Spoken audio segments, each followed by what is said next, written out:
This is MindPower. Hi there, I'm Bryce L. Tomlinson from NewDepthsMedia.com, and this is another great episode of MindPower. Today, I want to talk to you about my first thoughts on Windows 8. And, I know the whole debate is going on about Windows 8 versus Windows 7 versus whatever. And I just wanted to throw my 2 cents in there. It's not worth much. But I've been on XP for a long time. I've used Windows Vista, Windows 7, and now Windows 8. I didn't install Windows Vista or Windows 7 on my PC, and honestly, I really didn't have any intentions on having a system that had an upgraded version of Windows. But really, as an editing workstation, the primary workstation is the Mac.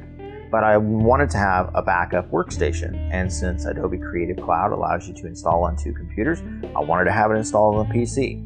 Couldn't do that on XP, so final straw, I ended up upgrading to Windows 8. So now that you know why I upgraded to Windows 8, let me just tell you my first thoughts. At first I didn't like it. I kind of think that the home screen, the what do they call the start screen, is kind of dumb.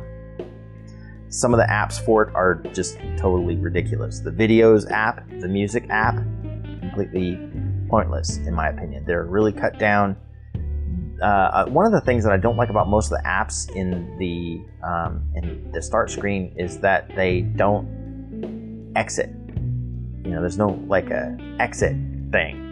You're using a mouse, you're pointing around, or you got a touch screen, and there doesn't seem to be an exit function. If I want to close the program, I'd have to kill it somehow or something. And maybe that's something having to do with the touchscreen, maybe like long press or whatever it is to kill the program. Something. When you buy the OEM version of Windows 8, my disclaimer, doesn't come with a manual, so I don't have Windows 8 for Dummies or anything. I usually just figure things out. So one of the first things that I wanted to do was I wanted to get away from the start screen that's there. And although I have managed to organize it a little bit and get some good decent apps on there. It's got the Fruit Ninja app, and I'm sure that's great on the touchscreen. Works with the mouse, kind of cool with the trackball. It just seems like it's just so far into the touchscreen atmosphere, and I understand that Microsoft is trying to unify the experience between tablets and smartphones and desktop, but desktop is different, and to some extent, kind of have to treat it different. They're trying to really bring that experience together, and I'm not sure it's entirely successful. Fortunately, I watched a video, and I watched this video on getting your start menu back, because the start menu kind of doesn't exist on Windows 8. You have this kind of crazy side panel thing that pops out of the screen over there, and you end up, getting through your settings that way. But there is a way to kind of get control of your stuff to sort of behave more like Windows 7 or Windows XP. I ended up installing something called Classic Shell. That's what it's called. If you use that program, you can get your start menu back. You can bypass the start screen altogether if you want to. Edit your start menu the way that you like, so you can have it really organized the way that you like. I like my start menu kind of organized in folders. The sound settings are kind of clumsy. It's more like a hybrid between Windows Vista and Windows 7. Once you're adjusted to it, it seems to be a nice, fast operating system. I'm beginning to like it a little more. Once I got my Classic Shell back, and I started messing around with the apps and things, and I found a few apps that I like. I don't think that the start screen thing is all that well thought through, and maybe a little more tweaking is necessary to really get it to where the experience is good. I think that the app should have an exit function, like on Android. I get aggravated when I have an app that doesn't have an exit function, because for some reason that app is still running in the background. And in fact, if you go back to your start screen, if you've exited an app, you go back to your start screen, you'll find that usually it's still running, and it's just waiting for you to return to it. So I don't know if it's sitting there idle or whatever. This is just my first take on it. Now, I have a pretty killer machine. I got 12 gigs of RAM. I got a 3.4 gig processor, quad core, and a really nice motherboard. I got fairly decent system, and it's not all bulked out, but it's pretty good, and it runs the operating system very smoothly. And I was able to dual boot relatively simply with Ubuntu 12.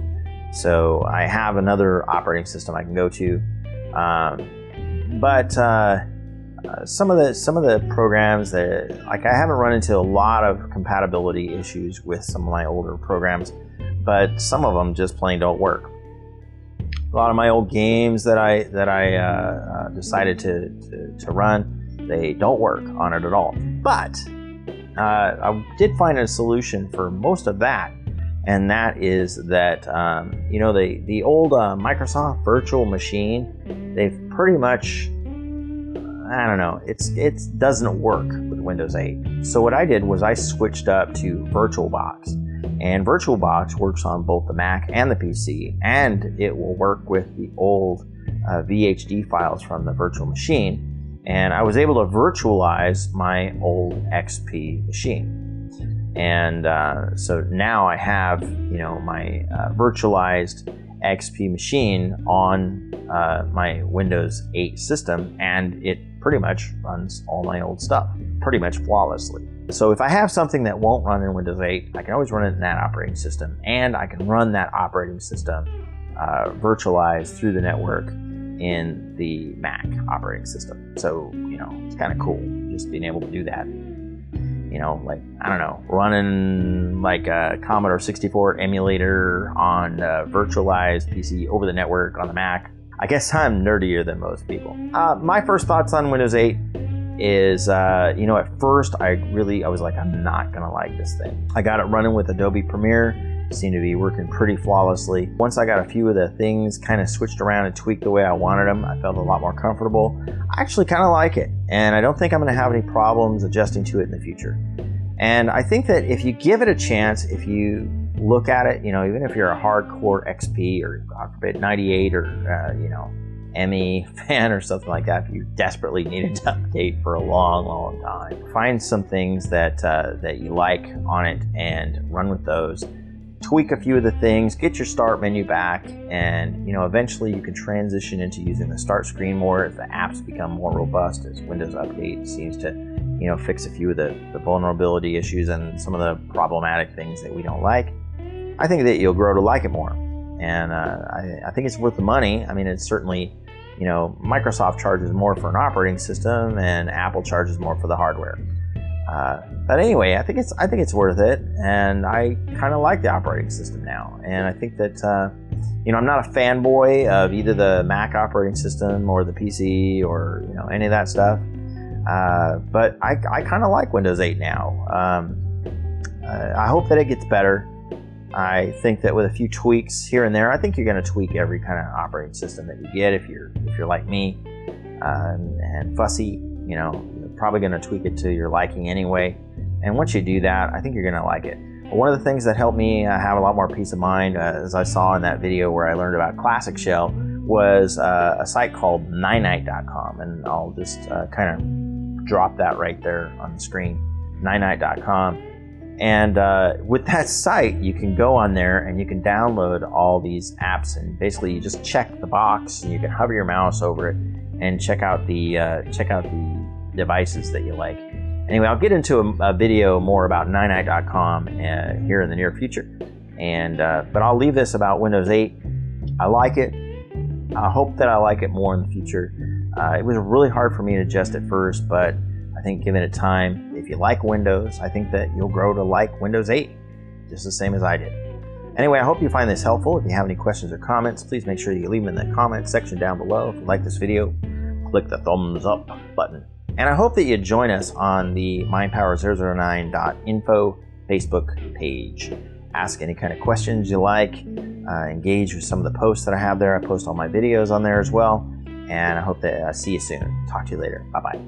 Thank you for watching. If you like this video, you can help me out by clicking those like and favorite buttons down below. And if you enjoyed seeing tech tutorials, reviews, and more, please be sure to subscribe to my channel. I hope you do. Also, if you have any questions or ideas to contribute, make sure you tell me about it in the comments below. Thanks again, and we'll see you next time on MindPower.